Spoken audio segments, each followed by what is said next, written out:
While surfing through websites looking for ideas for my next video, I came across this really cool animation on a website featured on Godly. As you scroll down the page, new cards slide up from the bottom and take center stage. At the same time, the cards that are already visible get pushed backward, creating this nice layered stack effect. And as a new card enters, the card at the very back gradually fades away, making room for the next one. The whole thing feels smooth, dynamic, and gives the illusion of an endless stack of cards. After seeing that, I thought it would be fun to recreate something similar using GSAP. So I started building my own version, and this is what I came up with. In my version, as you scroll, each card moves up into focus while the previous cards shift backward in the stack. The scaling and positioning create a sense of depth, making it feel like you're moving through a deck of cards. Everything is tied directly to the scroll, so the animation stays responsive and interactive. If you enjoy these kinds of GSAP animation and want to see more videos like this, make sure to subscribe to the channel and leave a like on the video. Now, let's jump into the code. In app.js, we're keeping things simple and just rendering our card stack component. Inside the component, we'll start with a main section that acts as the container for the entire animation.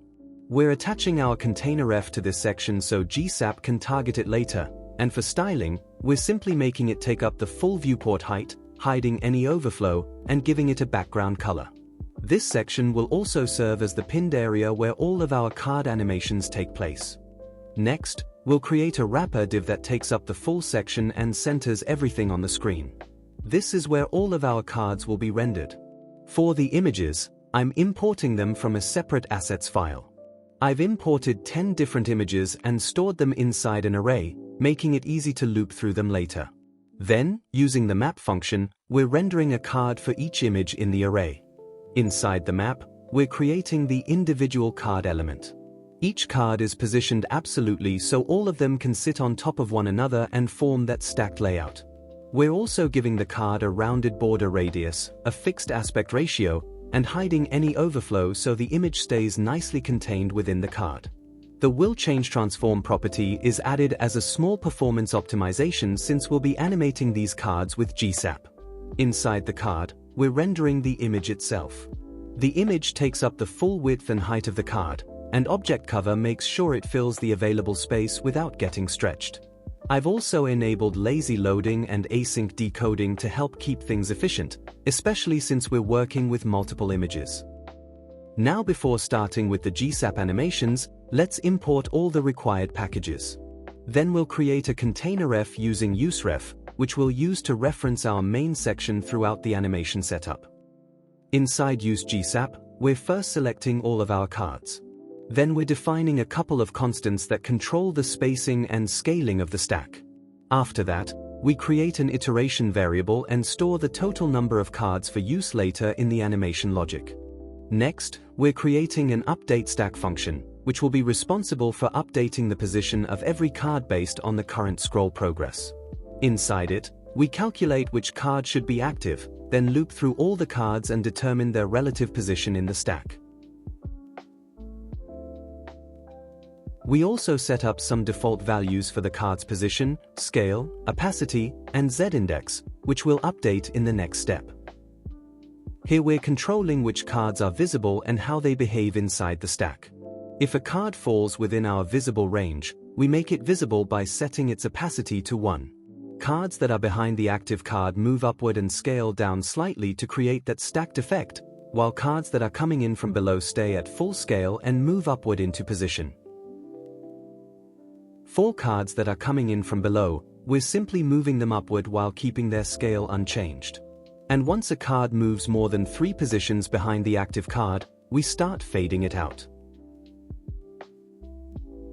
We keep its position and scale fixed at the back of the stack, and then gradually reduce its opacity based on how far behind it is. This creates a smooth transition where older cards slowly disappear instead of vanishing abruptly. Finally, we're using gsap.set to apply all of these calculated values to each card. This updates the card's position, scale, opacity, and stacking order, ensuring that every card appears in the correct place within the stack at any given moment. Now we'll create our scroll trigger using the main section as the trigger element. We're pinning the section, extending the scroll distance, and adding a scrub value of 2 to keep the animation nice and smooth. Inside the onUpdate function, the first condition checks whether we've reached the very end of the scroll while moving forward. When that happens, we increase the iteration count and jump the scroll position back near the start. The next condition handles the opposite case.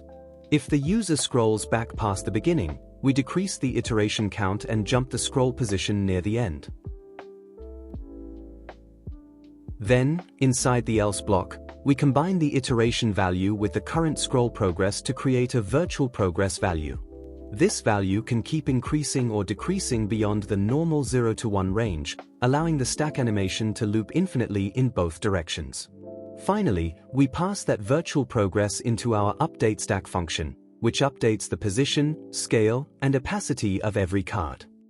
Before finishing, we're calling updateStack 0 to set the initial state of the cards. Then we clean up the scroll trigger and set containerf as the scope for use GSAP. And that's the final result. As you scroll, new cards slide into view from the bottom while the existing cards move deeper into the stack, scale down slightly, and eventually fade away. Combining all of these effects creates that smooth loud card animation inspired by the original design. If you enjoyed this video or learned something new, make sure to leave a like and subscribe to the channel for more GSAP animation videos. Thanks for watching, and I'll see you in the next one.